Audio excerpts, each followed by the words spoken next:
Today's episode of the Counselling Tutor Podcast is sponsored by Web Healer. You're a counsellor in private practice and you need a website, or you've got an existing website which you need help with. Web Healer are offering Counselling Tutor Podcast listeners, that's you, £100 off the cost of a website design and build. Now, Web Healers specialise in websites for counsellors and psychotherapists. It's what they do. And the Web Healer team provide a completely non-technical, done-for-you solution, leaving you to focus your time on your clients. Operating for 20 years, Web Healer are a trusted resource amongst counsellors when it comes to getting your practice online. So get the package details and claim your £100 off coupon for your new website by going to counsellingtutor.com/website. That's counsellingtutor.com/website. Hello and welcome to episode 336 of the Counselling Tutor Podcast. I am Rory and my guest today is Nicola Durrant, an autism specialist, teacher and consultant who is also the mother of an autistic daughter. She has worked as a special educational needs coordinator, also known as a SENCO, for 8 years and as a specialist advisor for teachers for 13 years. In addition, she trained as a dyslexia assessor and earned a master's degree in autism, further deepening her expertise in supporting neurodivergent individuals. Today, she will offer valuable insights into working with clients who experience pathological demand avoidance, also known as PDA, shedding light on their challenges and the most effective ways of supporting them. So with that said, let's roll the intro. Welcome to the Counselling Tutor Podcast, the must-listen-to podcast for counsellors, psychotherapists, and counselling students. Here are your hosts, Rory Oakes and Ken Kelly. Hello and welcome to episode 336 of the Counselling Tutor Podcast. Both my colleague Rory Oakes and myself, Ken Kelly, are delighted to welcome you to our three topics today, starting with ethical sustainable practice, where it's a good topic. It's talking about building your counselling curriculum vitae, your CV for getting work within counselling. And you're going to really like the handout that we have on that as well. It's really, really detailed. We're then going to Practice Matters, where Rory has already teed up the interview with Nicola Durrant, identifying and working with pathological demand avoidance. Really interesting topic. And then we go into student services, recognising you, the students, on your formal journey to become a counsellor or a psychotherapist, and we're speaking about reviewing a client's progress. So, Rory, let's dig into that ethical sustainable practice. Counsellor CV, curriculum vitae, the big word. It's an interesting document, isn't it? It's the document that opens the doors. Yes, there's an old saying, and it goes something like, you never get a second chance to make a first impression. And your CV is that chance to make a good impression. If you're applying for a job, they usually ask for some kind of curriculum vitae, a kind of overview of your experience, your qualifications, who you are as a person, what hobbies you may have. And creating a CV can be a little bit daunting. Certainly if someone has never written a CV before. So we produced this handout, which is going to be really helpful for those who are looking to get paid work, and hopefully it'll be able to really get your CV sparkling in front of recruiters. And I think even if you're not pursuing a career in counselling, you may have, got your counselling qualification. I may think, I'd like to do something kind of running alongside support work or any other job really that would use counselling skills. And I think being able to put together a curriculum vitae is going to be really helpful and give you the best chance really of getting a job, because it's very competitive out there, Ken. It is very competitive. And I think that your CV as a counsellor is going to look and feel very different to CV of maybe a different kind of career. And I say that because I changed careers, and a lot of counsellors and psychotherapists do change careers.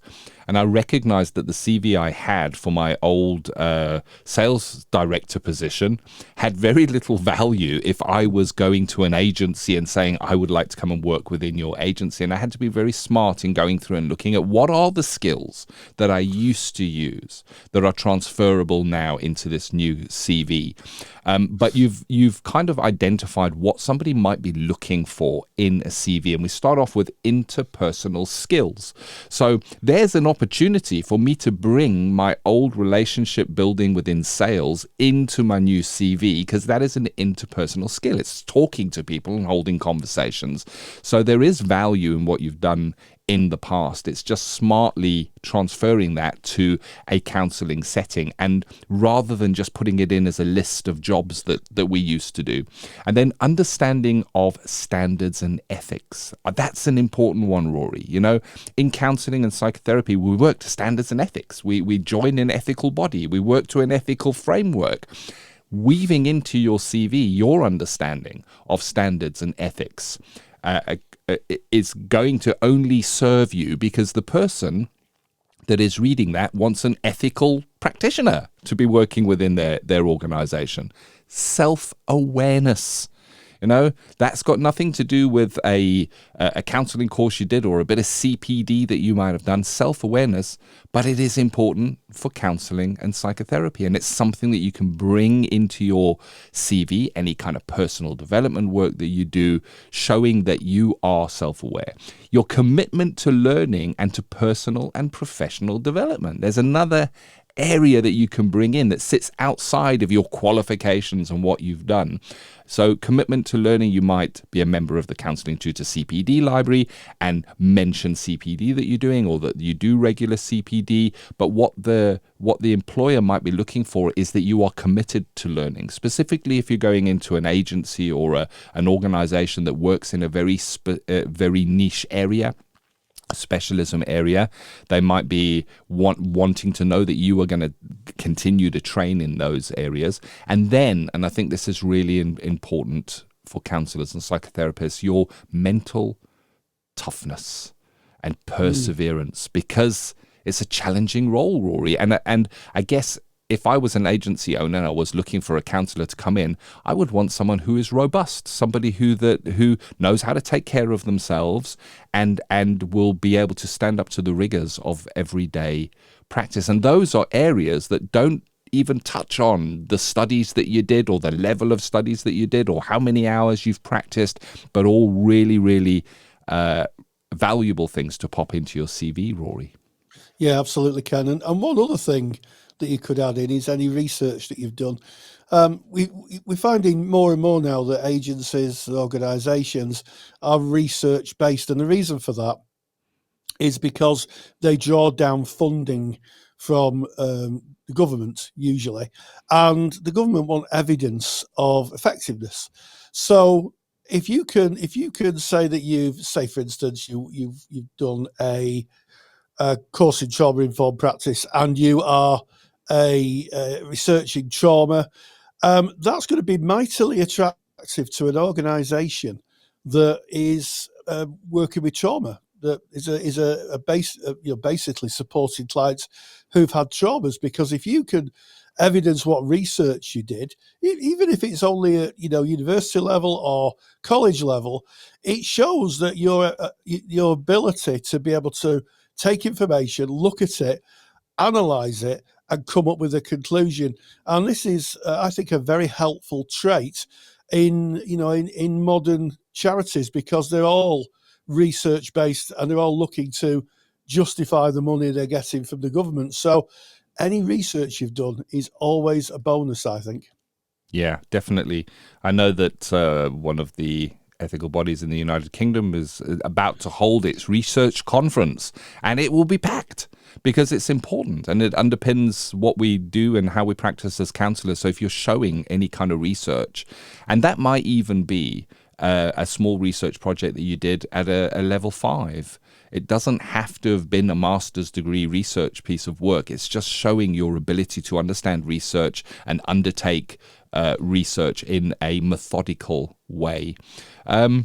So we're talking about this CV now, and I'm working from the handout, and we will give you the address of this handout, and this is going to be one you definitely want to get because it's really comprehensive and it breaks it down. We're going to start off by going through 4 areas that are identified as being important when you're looking at your CV as a counsellor or a psychotherapist. And the first one is planning the content.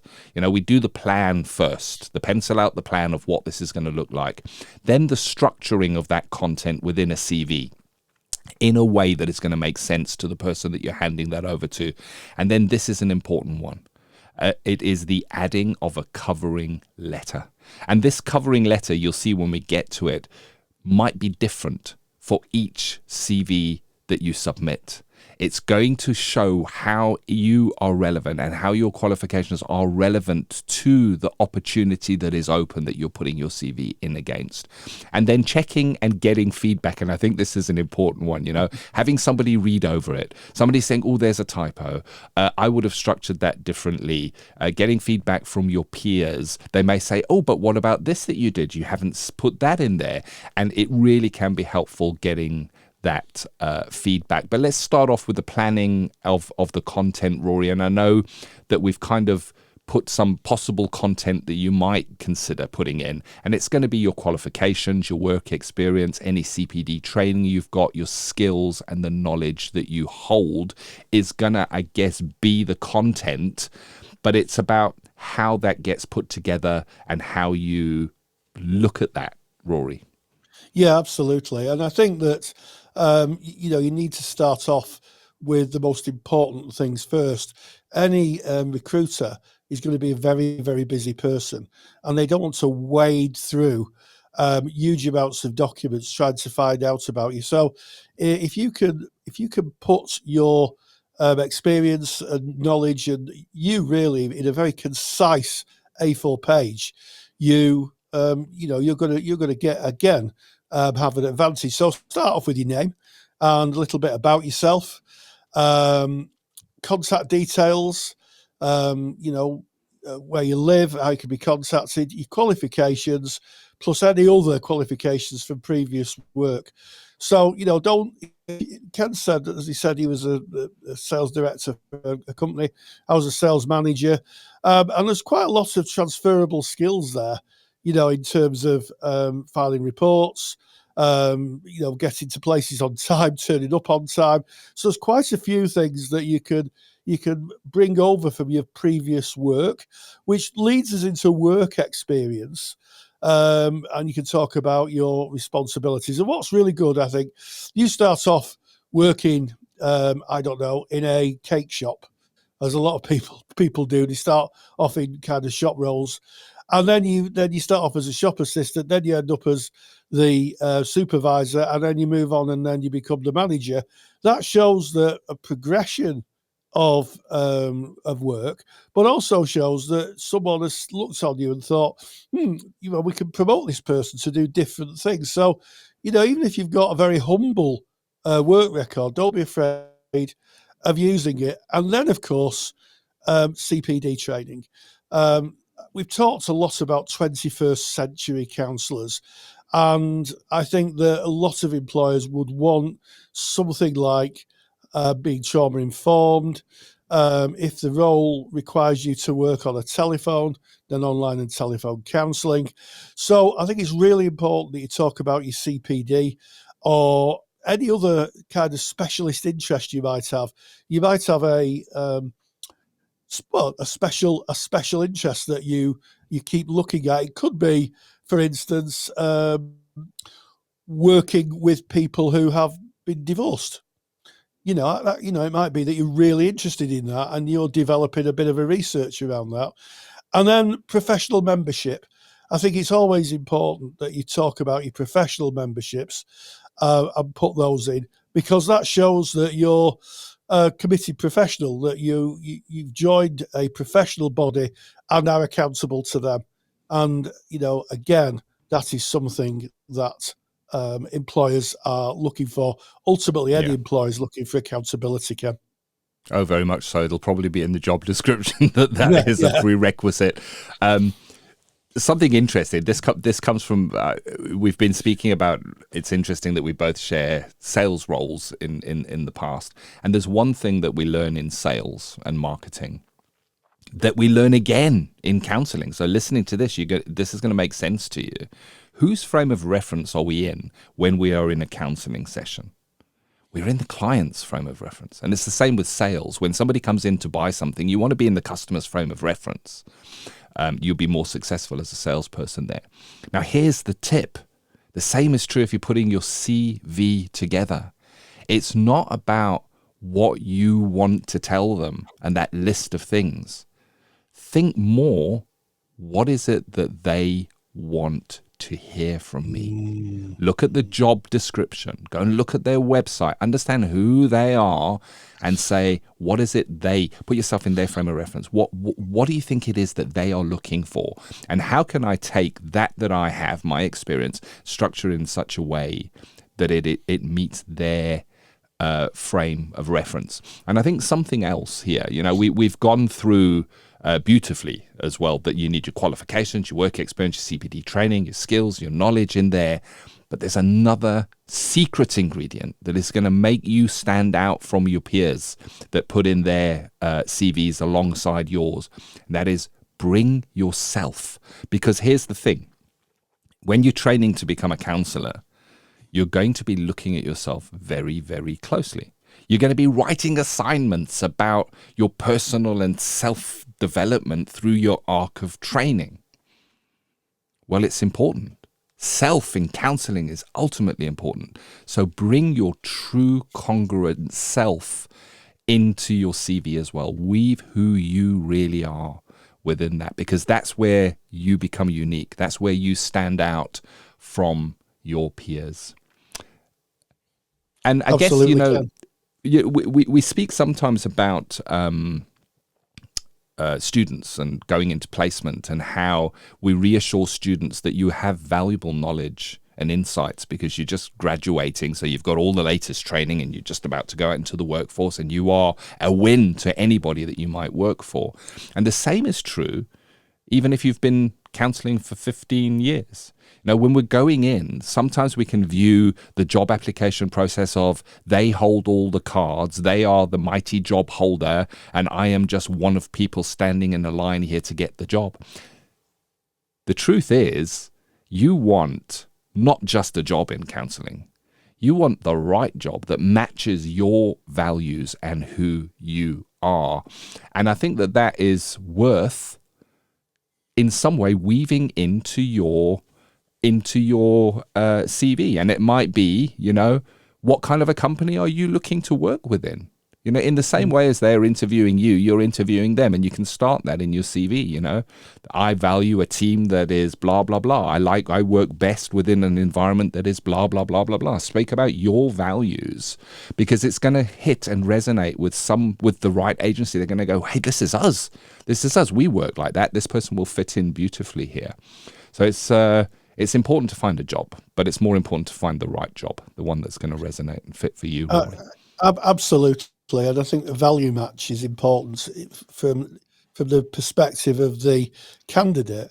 If the company's values don't fit yours, you're going to have a pretty miserable time, and you're not going to get any kind of longevity in the work, because your values will be tested, and eventually you'll say, I just can't do this anymore. I've known a few colleagues who've left jobs because it didn't align with their values. They just went in one day and handed the notice in and said, I'm leaving because your values don't align with mine, and I can't do this anymore. I really can't. And I think, integrity is a cornerstone of our profession. And, the friend of mine who did that, I said, congratulations, you might not have a job, but at least you know you've done the right thing. And, you can put that on your CV. You can say, I left the last job because I just didn't feel their values were that of supporting clients, if you could do that. I want to touch on just something I know that I tend to suffer with is your CV being perfect. And it has to be absolutely perfect. There's no such thing as a perfect CV. There really isn't. And I think at some point you have to just send it. So, don't just hold on to it and go, oh, it's going to be perfect. And, I'll rewrite this and I'll rewrite that. At some point, you have to send it because there's be a deadline. They're not going to wait forever, the employer. And, if you are, like myself, Ken, dyslexic, get someone to look over it.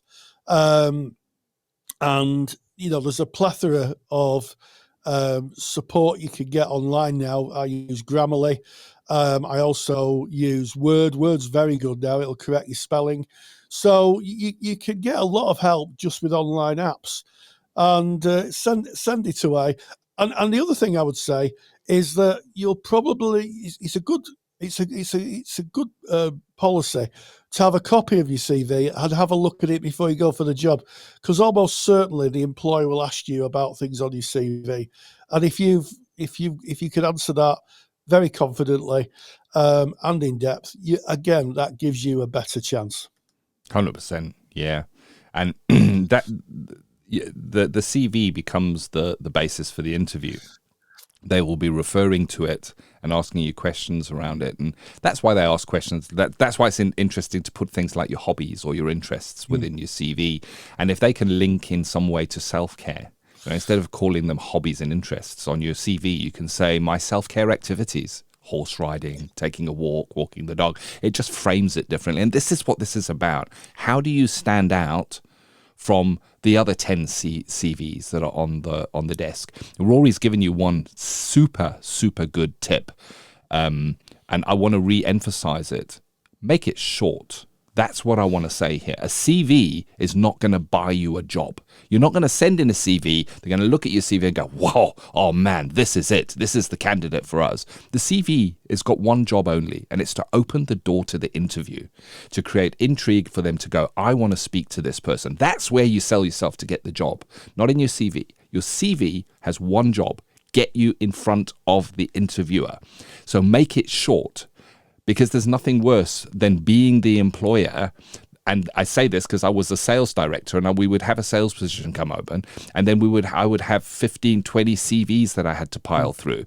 And when it was 7-8 pages long, I just zoned out, because I'm only human. No matter how amazing this person was. So say that Rory's big top tip there is make it short. Make it as short as you can to get the information over. And then the second top tip is make it personal. So we've said, bring yourself into this. And a great place to do that is in your cover letter. So the cover letter has got one job only. Like the CV's got the job to get you in the chair in front of the interviewer.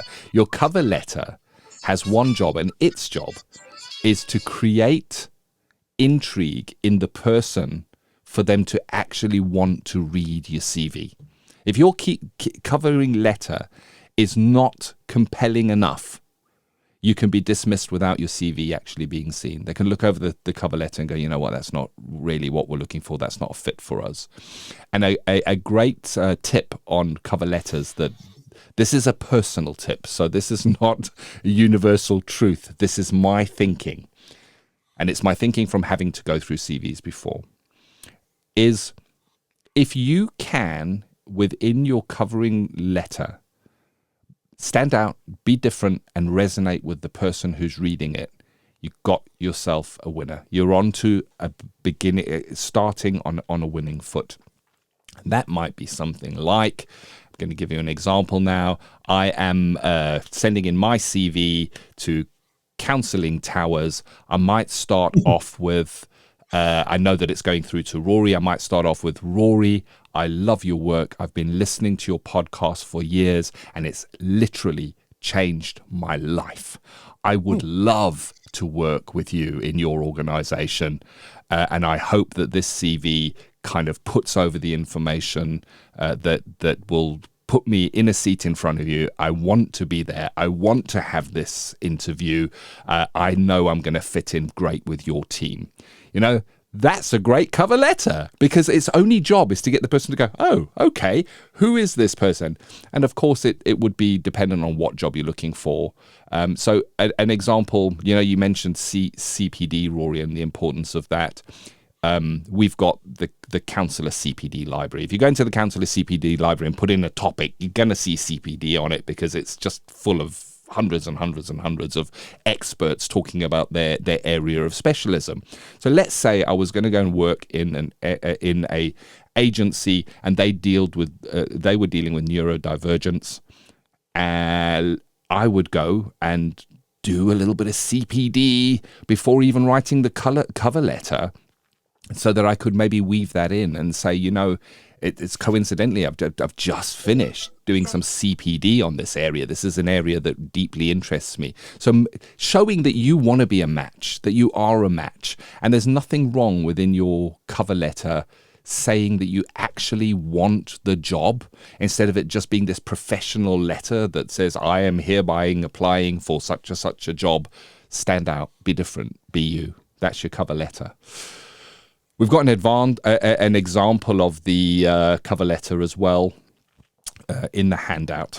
Asking for feedback, we've already kind of gone through that, Rory. You know, once you've got your CV sorted, pop it out to a few peers, ask them what they think, and get their feedback on it. Any further thoughts or final thoughts on CV as a counsellor, Rory? Well, I mean, I think developing a CV is a good discipline, and if you are unsuccessful in your quest for the job, get feedback, ask why, and that might be something that you could put into your CV. You can put it into your CV. I'm with Ken on this. I think that the CV isn't a passport to a job. The CV is a door opener, and then the interview is the crucial element, really. They look at your CV and they go, this person may be interesting, and then what they do is they call you in for an interview, and at that point, that's your time to shine. But don't be afraid of a CV. Get someone to check it over, and always keep it updated. So the more CPD you do, or the more qualifications, or if you change your ethical body, just keep your CV updated so it's fresh and always ready to go. Like it. So you can get the super duper handout, 12 pages long, all about building your counselling CV. It's free. You just go to counsellingtutor.com, click on the podcast tab, go to episode 336. That's today's episode, and you can download that from within that page. I also mentioned in this episode the Counselling Tutor CPD library. If you're a member of that, of course, you can log in. If you're not a member of that, just go to counsellingtutor.com and all the information is there. Hundreds of topics to choose from on CPD there. So that is building your counselling CV. We now move on to Practice Matters, Rory, where you have interviewed, it's Nicola, isn't it? Nicola Durrant, and speaking about pathological demand avoidance, something that I know firsthand from myself. And me. It's an interesting topic, and I think it's something we certainly need to know as counsellors, psychotherapists, Rory. Yeah, absolutely, Ken.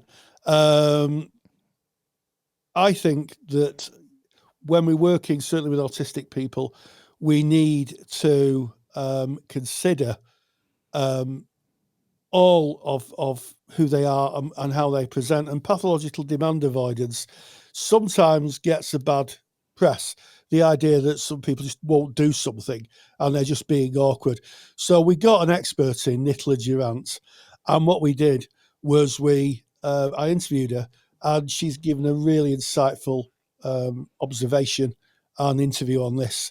And this is what she had to say. Practice Matters is proudly sponsored by the Counselor CPD Library. To access top quality, relevant continuing professional development for your practice that you can do at a time that suits you, and all for less than the price of a cup of coffee, visit counsellingtutor.com. Pathological demand avoidance, also known as PDA, is an autistic trait often misunderstood as awkwardness or oppositional behaviour. In reality, it is a deeply anxiety-driven need to avoid demands, even if the individual generally wants to meet them.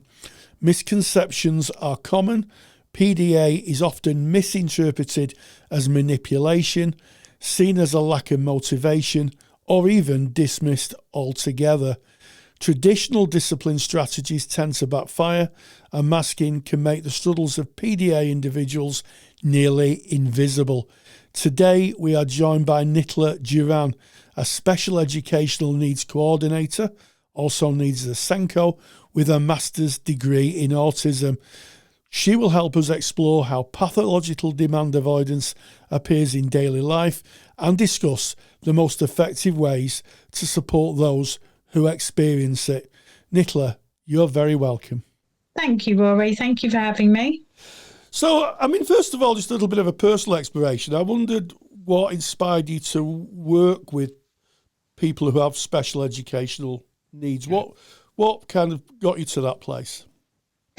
It started back in 1997 when I qualified as a teacher, and I started working in a primary school, year 3.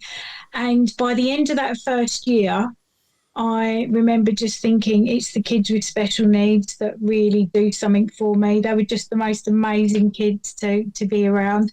And in my second year of teaching, the SENCO vacancy within the school became available. So the SENCO role within any school is a senior leader that's in charge of special needs and the provision that young people have in mainstream.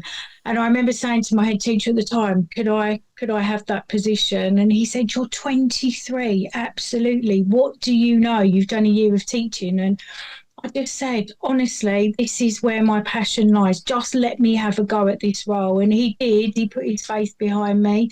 And I did that role for 8 years across 2 different settings. And it was the best thing I ever did, because I just knew, as I say, that people with special needs, neurodivergent young people are just the most amazing, people in the world.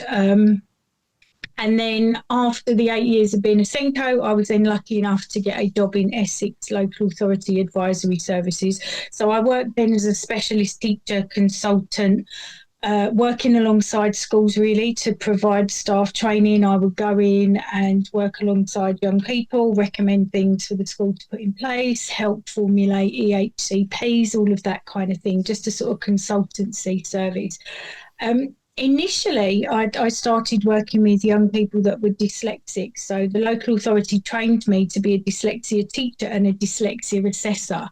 And it was only in the first couple of years, I just remember having young people on my caseload that had autism traits. And I said to my manager, I don't know anything about this condition. Help me out here, because it's a word that's bandied around and I don't know how to support these kids properly. And Essex funded my master's degree in autism.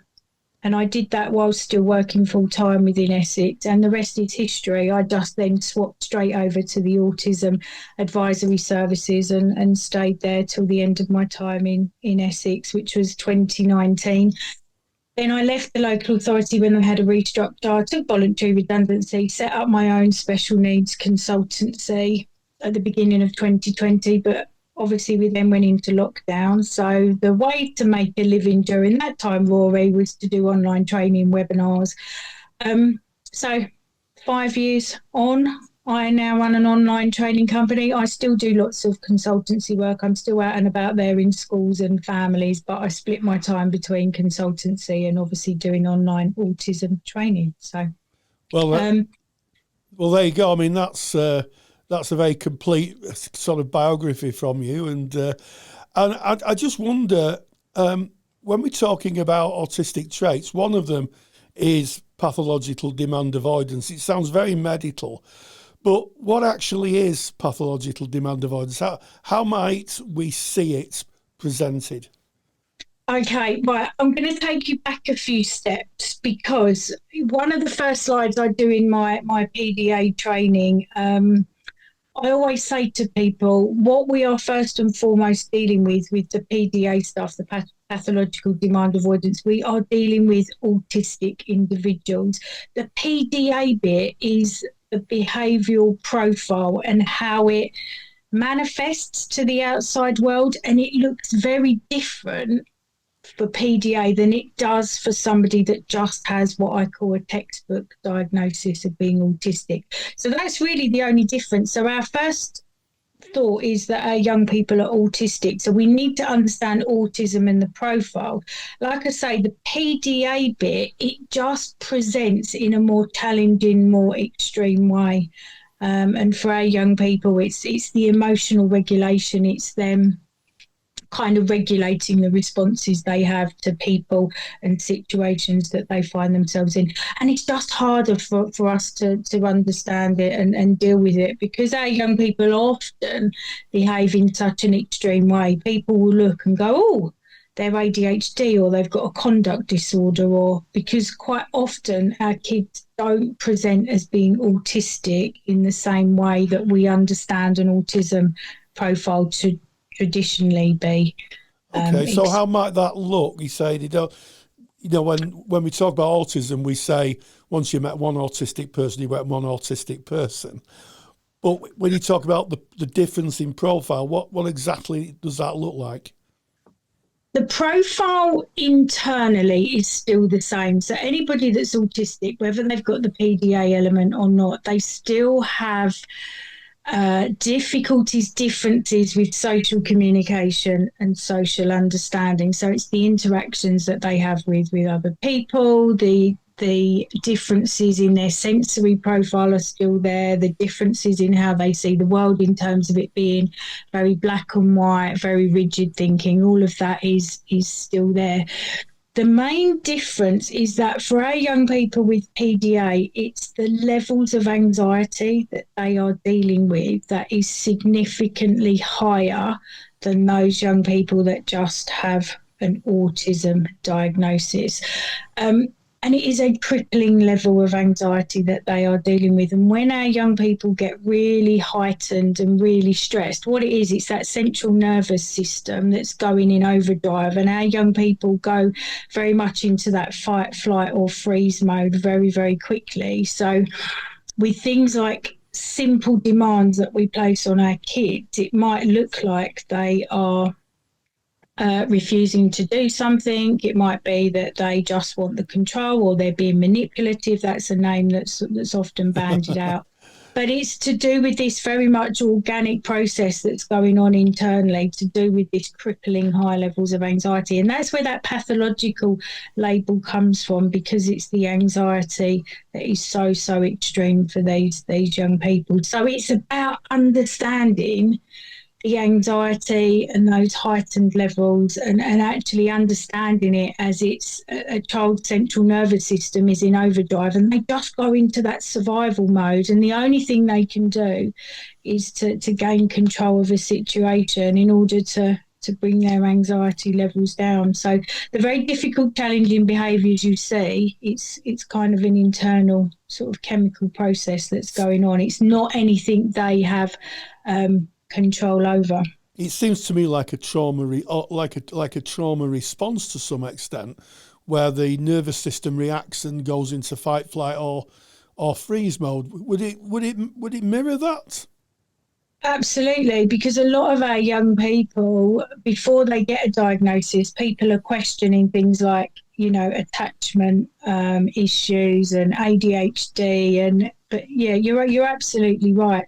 And for our kids, when their anxiety is high, it doesn't take a lot for them to be tipped over into that survival mode, and that is when you see our young people just, really hyper vigilant, and they will do anything. The avoidance strategies that you see, anything from shouting, swearing, violence, aggression, hurting themselves, they will do anything to avoid often the simple adult-led demands that we're asking them to do. Yeah, which you would see, I guess, in someone who is going through a traumatic experience, people who are going through maybe flashbacks or some form of reenactment of an event in terms of trauma may very well present like that. I think that could be a useful comparison for therapists.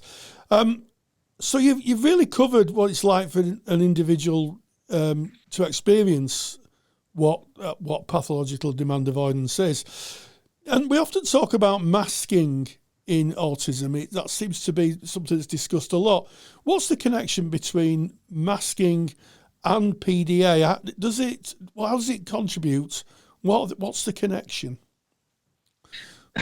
As any individual that's autistic, whether they're PDA or not, has the ability to mask, camouflage, hide those traits to the outside world, and almost, put a pretend mask on and behave in a way that they think society expects them to be.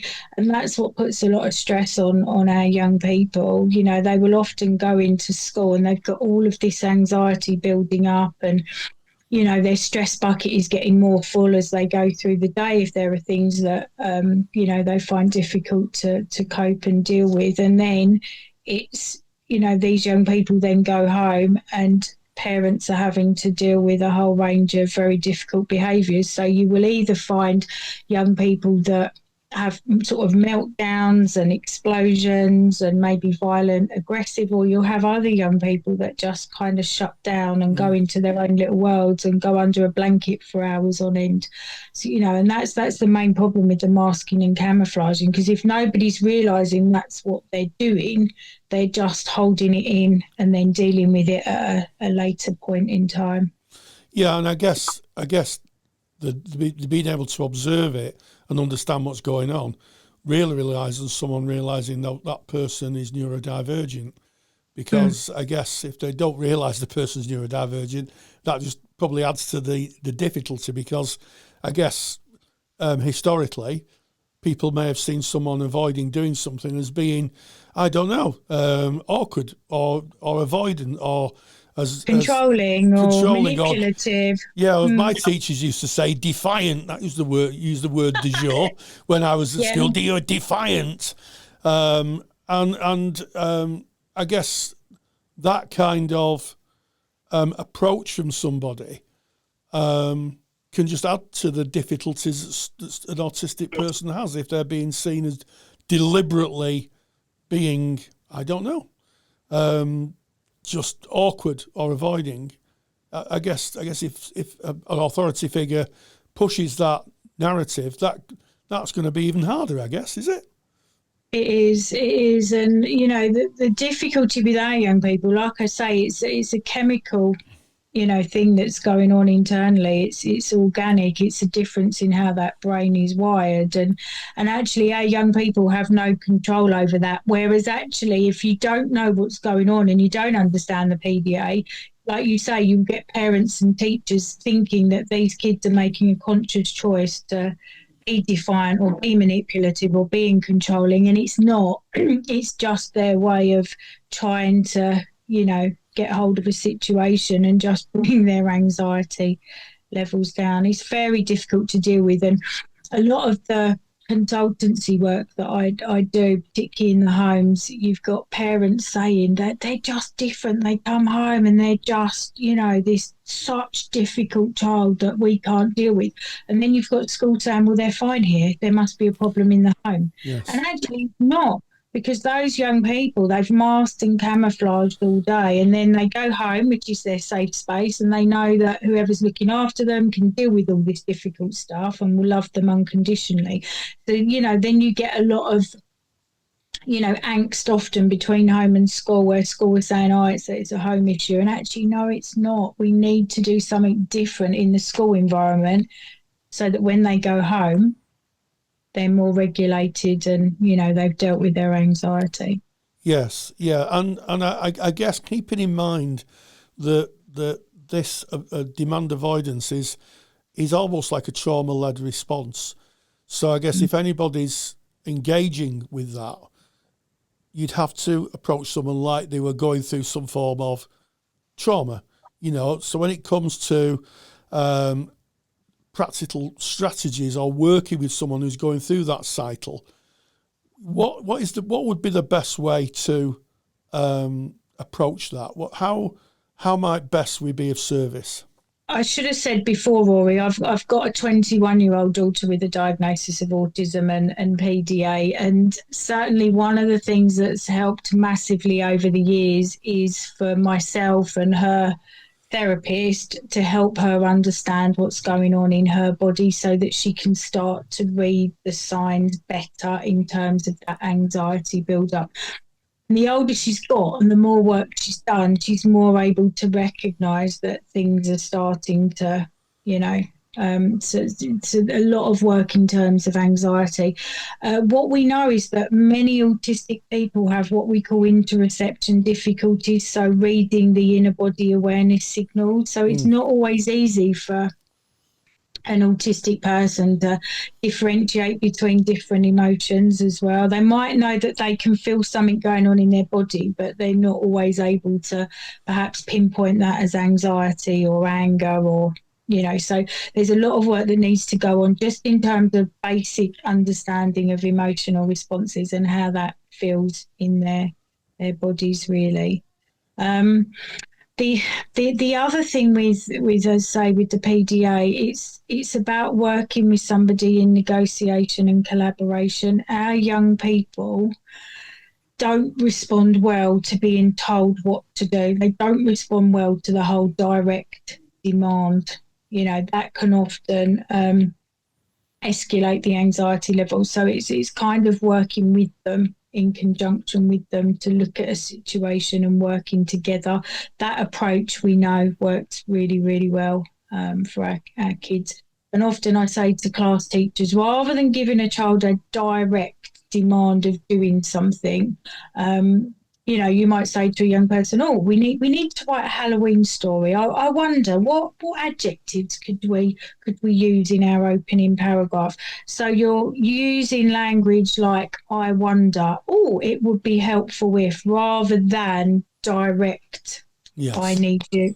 Yes. So it's really tailoring the language so that you're working with somebody on an even keel, on a level, rather than. Yeah, it's about equalising power, isn't it? And, I think I would hope that most teachers took that approach to teaching. And as a teacher myself, I'd say, how do we look at this? What might be useful here, as opposed to saying, you will do. Or should I say the teaching of my past? It used to be a lot of pointing and you will do. And it still is like that, Rory, I'm afraid. Gosh. Yeah. And unfortunately, with the frameworks that teachers have to work to in this country, it's so prescriptive, and there's just so much to get through in the curriculum that there's no wiggle room now in our classrooms. Yes. Any kind of creative or coming off timetable. It's very difficult for teachers now. Yes, I'm sure it is. And as someone who's a former teacher, a former lecturer, I can really appreciate that. Do people grow out of PDA? So, as children move into adults, is it something that it will be experienced as a lifelong presentation? With any of the neurodivergent conditions, they're lifelong. It's something you're born with. It's to do with, the differences in how your brain is wired. What we know from the research, and the research is still very, very limited with PDA, is that it's about that individual person understanding themselves and knowing actually what works for them and what doesn't, and tailoring their environment in a way that meets their needs. As I say, for an example with my daughter, she's self-employed because she knows that she's not able to take direct instruction in a workplace from a boss. We have tried that. It hasn't been successful. So for her to have control of when she works, when she earns her money, it is a much, much better pathway for her to be on. But it's like anything else, isn't it? I guess as you get older, regardless of who we're talking about, you understand yourself more and you know what you need and actually where your life is going. And that's what we know. It's not that people grow out of it, but as you get older, you know what works for you and what you need to do more of in terms of reasonable adjustments and avoiding things that don't work for you. Absolutely. And I think what I'll take away from this interview is that although we're from different disciplines, you're a special educational needs coordinator and work with autism with children, and I'm a therapist. I think that it is about seeing someone for who they are, trying to see them as individuals, and also having some indication of what a trauma response was. I mean, most therapists would understand, or hopefully would understand, what trauma responses look like, how the polyvagal system works when we feel under threat, that flight, fight, or freeze motion that or flop, where people just disassociate. And maybe by using psychological education, and as you said, in the case of your daughter, helping them understand themselves in that process can be helpful. So, I mean, I think this has been really, really helpful. Now, your organisation, Send Station, offers CPD events for multidisciplinary professionals. And do you want to say just a little bit about that? Because I thought that was interesting. We talked about that just before we pressed the record button. Yes, so we're an online special needs training company and have been trading now for 4 years. So I'm one of the main frontline trainers, and there are 17 other trainers that work on the platform to deliver training in their areas of neurodiversity. So we've got an occupational therapist that delivers training on dyspraxia. We've got an educational psychologist that delivers training on emotionally based school avoidance for young people with anxiety. We've got a whole range of cognition and learning sessions, dyslexia, reading, spelling. I do a whole suite of autism training. Obviously, one of those is the autism and the PDA. So they are 1.5 hour sessions that are just what we call open forum sessions, so anybody can purchase a ticket. And what I find particularly nice, particularly about the PDA sessions, it is always a mixture of school staff, parents, but other professionals. We have lots of therapists, counsellors that will often buy a ticket and join just to understand this stuff more and the profile. Yes, and I think that the understanding of autism, certainly my experience of it, is that it's a continual learning path. There's new ideas, there's new learning. And if you want to find out about Nicola and their organisation Send Station, head over to counsellingtutor.com, click the podcast tab and look for episode 336. We'll put the website into the show notes and you too will be able to see the offerings and the support that Nicola's organisation offers. So it just goes for me to say, Nicola Durrant, thank you so much for joining us. Massive thank you to Nicola Durrant, and of course a thank you to you, Rory, for reaching out and holding those all-important discussions and bringing us CPD within the Practice Matters section of the Counselling Tutor Podcast. We now move from Practice Matters straight in to Student Services. Student Services is sponsored by Counselling Skills Academy. Can't tell you how many times Rory and I have heard counselling students say that learning skills and knowing that they're using them effectively is really, really challenging. The reason for this is because we don't get to see another counsellor using skills in a real live session. In reality, this means that we're asked to learn something that we can never see demonstrated in a real setting, and it's no wonder that many of us are left feeling unsure. If you want to see counselling skills used in real sessions by qualified therapists, so this is real sessions, real presentations, and real use of skills, then go to counsellingskillsacademy.com. There's some free videos on skills, including a full live session that you can have a look at. Gain the competence and the confidence of knowing you're using your counselling skills effectively. Just visit counsellingskillsacademy.com. And today in Student Services, we're going to be speaking about reviewing a client's progress, Rory. Yeah, absolutely. One of the things I was eternally grateful for as a student was the 6-week reviews, which we carried out roughly halfway through an engagement with a client. So I had a placement which did 12 sessions, and the 6-week review was the catching up with the client and really asking how things were going. Is anything that's changed? Is anything that they want to look at in the next 6 weeks? It doesn't have to be very formal, but it's a useful conversation piece. And there's a few things that can happen with a 6-week review. Client may take that as an opportunity to say, look, thank you very much. I think I've got all I need from this, and move on, which they may not want to do because they don't want to offend you. I've had clients who said, didn't want to offend you, so I just turned up even though I had nothing to say. So it gives the power back to the client. And also, it's incredibly useful when we come to supervision, because when we do the review, we can have a look and discuss in supervision what the client said, what has worked for them, what work is yet to be done. And also, it's a check and balance. So your supervisor can see exactly where you are in the relationship, as opposed to just going through the whole arc of 12 weeks. And I think the other thing is to remind ourselves that 6 weeks reviews are not cast in stone, Ken. You know, if you say to a client, say 2 weeks before the 6-week review, we'll have a 6-week review, and that would be in your contract. When you had your contract, you'd say at 6 weeks we do a review. But if you came in and said, I've had a terrible week, you put the review onto one side and just carry on working with the client. You don't dictate to them and say, well, I'm sorry I've had a bad week, but I had to do my 6-week review, and that's the end of it. So you tell me how things are going, and they'll say it's terrible, and you've kind of missed the point, really. So they're very, very useful, and also they're very good learning points.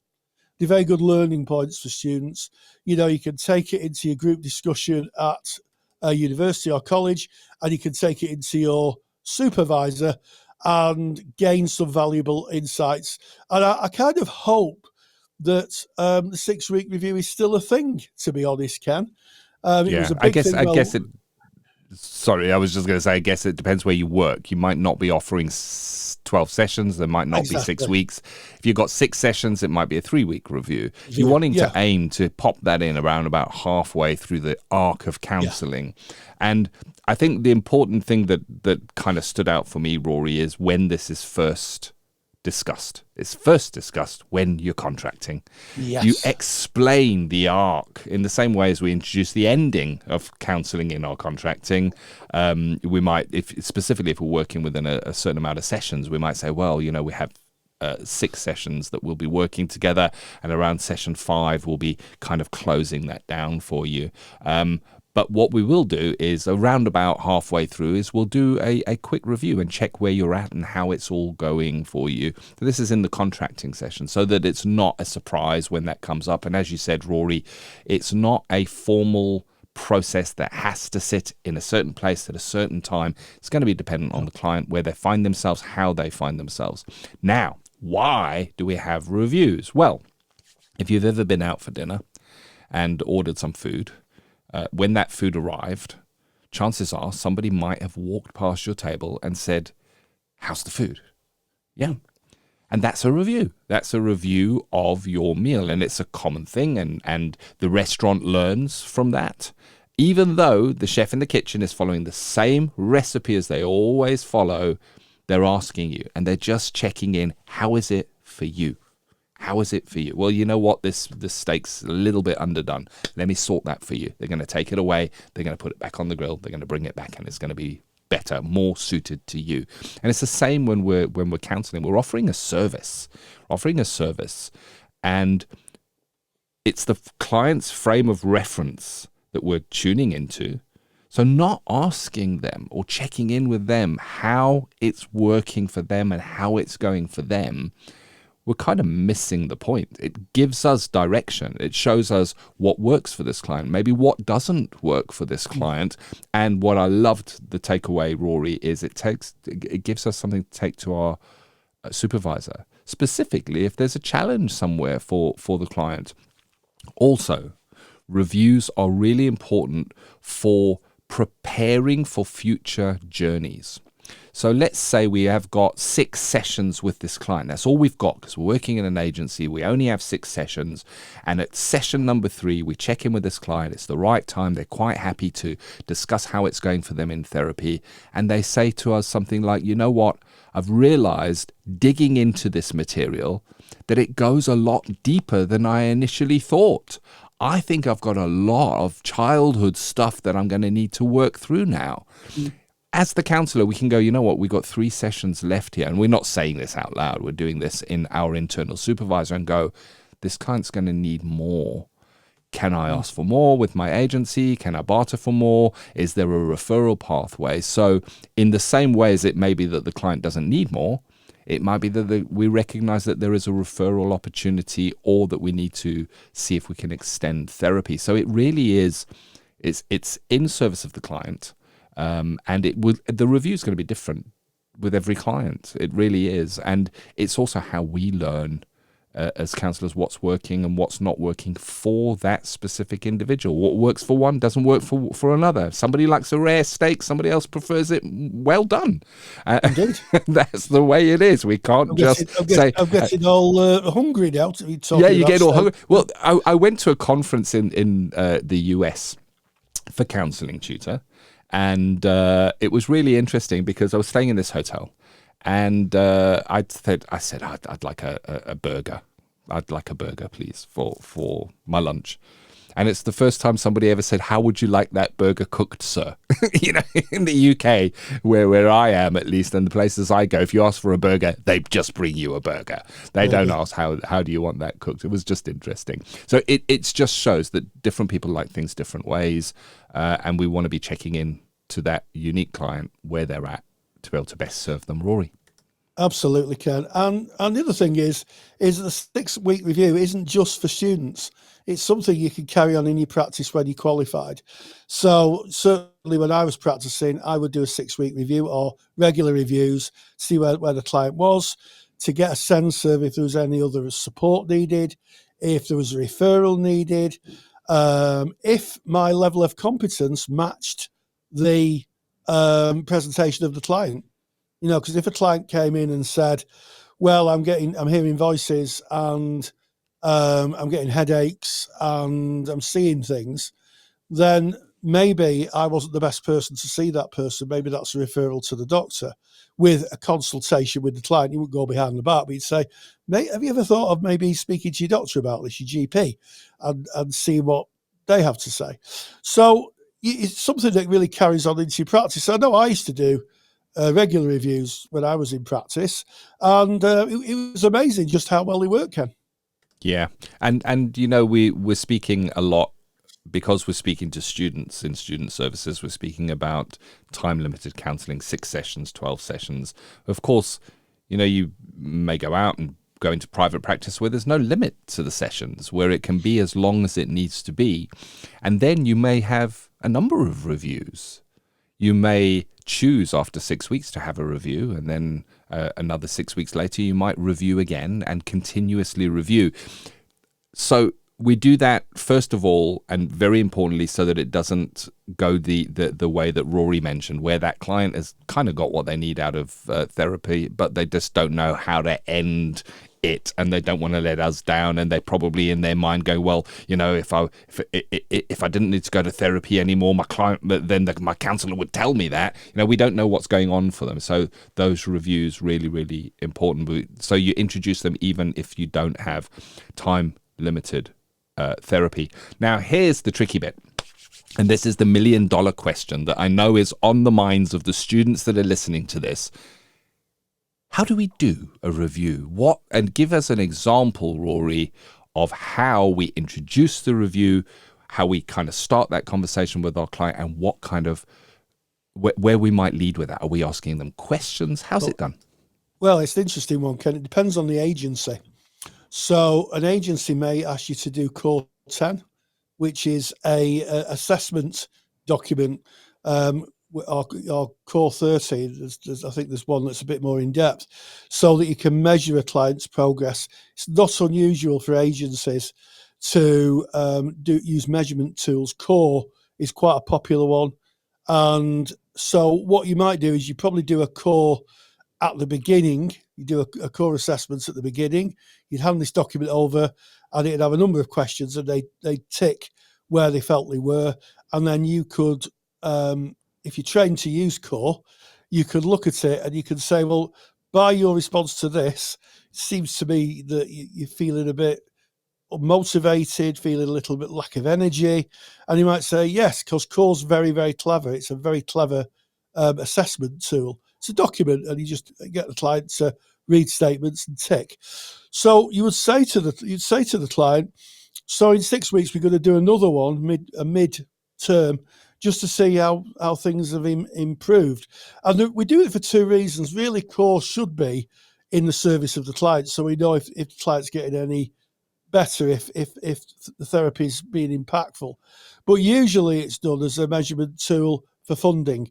A lot of agencies ask you to do Core or PHQ-9, which is another analytic tool, because they have to evidence that the therapy is effective, and that the money they're paying to employ a therapist or to run the service is being well spent. It's about value for money. For those who don't do that, I think it's just about saying to the client, when you came, you were really anxious about a job interview. Take something off the top of my head, and applying for jobs. And I wonder where you are now. And it might be they say, actually, I feel a bit better.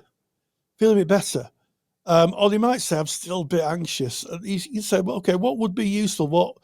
How can I help you? And they might say, well, could we go through some scenarios? Could I talk about what would happen if I said this and they said that? And you can say, of course you can. You're there to work creatively with the client. So you could do it in two ways. But the key thing is mention it at contracting. Yep, beautifully said. Thank you, Rory. I see the client review slightly different. So we're speaking about the tools that you were speaking about, Rory, Core, and the other assessment tools of where a client may be.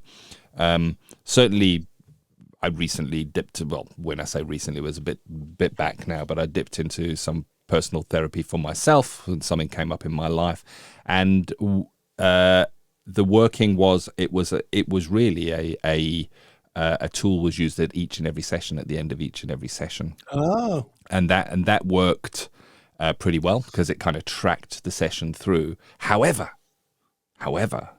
there was a separate review sat in the middle as well, outside of the tools.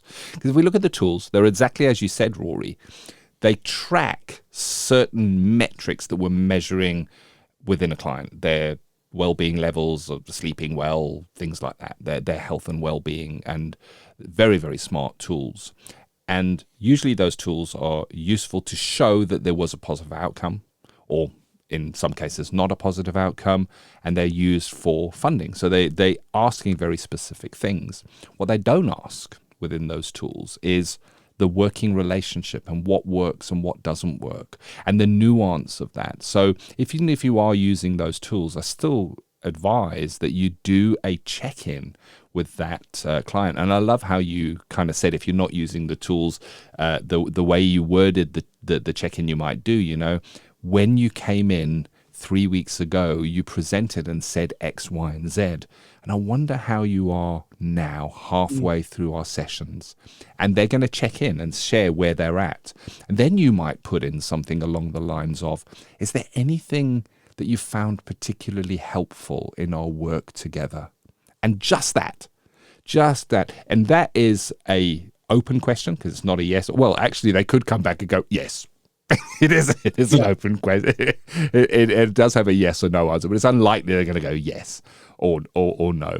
They're going to give you some information which gives you an indication of what works for them. And they may say, I really enjoyed that exercise you did where you had that little box with all those different ornaments in it, and you asked me to choose one and tell you why the situation I was going through related to that, and I chose the feather, and and after it I felt lighter than the feather. That it opens up a door for us to go in and say, well, is that something you'd like to work more with? And you open the door for the client to be guiding the therapeutic process in what actually works for them. And then you can say, is there anything that we've covered here that is not helpful for you, that kind of jarred with you? So we're asking for that feedback like they would in a restaurant. And the person may say, the silences, I find them uncomfortable. I really do. I don't like the silences. I just sit there thinking, what should I say now? I don't know what to do.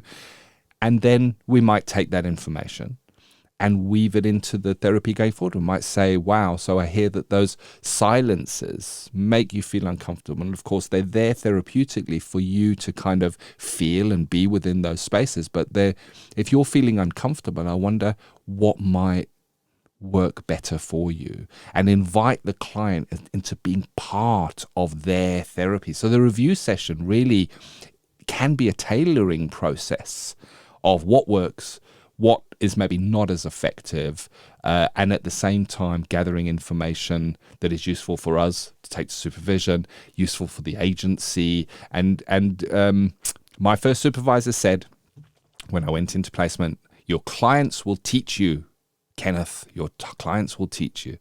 And this is a great way for our clients to teach you. When we open that door, when we put down the welcome mat and say, help me understand you and help you. It's a beautiful process, Rory. Well said, Ken. And, as a student, you can take that feedback, take it into your supervisor and discuss it in supervision. There's a rich seam to be mined there about how you develop your practice. Because remember, your supervision is the mortar between the bricks. When you go to university or college, you're building your knowledge like you would build a wall. But supervision is the mortar in between that holds all the bricks together. So and of course, a good mortar will build a solid wall. I'm really kind of wringing this metaphor out now, but that's the truth of the matter. If you can see the nuance in working with the client, and your supervisor can help you, or your peers can help you in case discussion, then you're going to go back to your client a little bit more informed, and you're developing your practice, which is exactly what we should be doing from the moment we start practicing. We should never stop developing our practice. Yeah. Oh, yes. So, to close out this topic, reviewing clients' progress, here's an exercise that you can take and use in your skills, simulated skills session. So if you're not yet in placement, you're not yet doing these reviews, you can simulate them. You can practice them with your peers. So it would first, you would find a peer that you can say, what I'd like to do is in our skills session today, in our 40-minute skills session, and where we've got 20 minutes aside as speaker and listener, and we swap over. What I'd like to do is after 10 minutes, I'd like to do like a little mini review and ask you how that's going for you, and then you feedback, and then I'll do the rest of the session, and you can do the same for me. So you can practice these. You don't have to wait until you get into placement. No. And the other way that you can practice this is at the end of a simulated skills session. So maybe you do sit with someone for 20 minutes, and at the end of the skills session, you can do a mini review. You can say, I wonder, at the beginning you said that you were frustrated when you checked in today because of the traffic that you had to sit in to get to university today, and I wonder where you're feeling yourself now? And they can kind of feed back, and you can say, and in this session, was there anything you found particularly helpful? You can do that little mini review at the end of your simulated session, so that when you are using that in service of your clients, it's not the first time that your lips are uttering those words. So there's something you can practice. You can rehearse it in supervision. You get 1.5 hours. You can, I think a good supervisor, I mean, I certainly when I supervised, I would say, so how do you do the review? Let's talk about your review process. What is it you use? And what was the outcome? So at all points, you're getting valuable feedback. And also you're developing that kind of very nuanced skill of listening to what the client wants, rather like the Ken's burger analogy, and making sure that you're producing, or the relationship produces exactly what the client wants. We can't always guarantee it, but we're aiming to do that. We're aiming to be the best fit for our clients. And I think the 6-week review or reviews in general are a good way of facilitating that. Indeed, Rory. You, our listener, you were in a certain headspace, and then you decided to listen to the Counselling Tutor podcast today. I wonder where you were before listening to this podcast. I wonder how the podcast was for you. I wonder if there was anything that stood out as being helpful. I wonder if there was anything that maybe wasn't so helpful. See what I'm doing there, Rory? I'm doing a mini review. I see what you're doing, Ken. You're doing a review, aren't you? This has been episode 336 of the Counselling Tutor Podcast. We started with ethical and sustainable practice, talked about building a counselling CV, making sure that your curriculum vitae stands head and shoulders above the competition, and hopefully will get you that interview, some valuable tips, and I think some really solid information on CV building. In Practice Matters, we spoke to a real expert, Nicola Durrant, identifying and working with pathological demand avoidance. A real pleasure to work with someone outside the profession in a different discipline who I hope will inform our practices. Certainly informed me. Really, really useful. And certainly if you're working with autistic clients, I think pretty essential. And then finally, we talked about student services and reviewing clients' progress. There are many ways that clients' progress can be reviewed. Now, finally, thank you for your support, your subscriptions, your shares, your likes. They mean the world to me and Ken. So until next time, stay grounded and stay safe. Take the stress out of your counselling studies and get the support of Rory and I by joining us in the Counselling Study Resource. Counselling Study Resource, or CSR for short, is the world's most comprehensive assignment guidance and study support resource for students just like you of counselling and psychotherapy. See how Counselling Study Resource can help you. Visit counsellingtutor.com. That's counsellingtutor.com. Thank you for listening to the Counselling Tutor Podcast. Find the show notes for this episode by visiting counsellingtutor.com.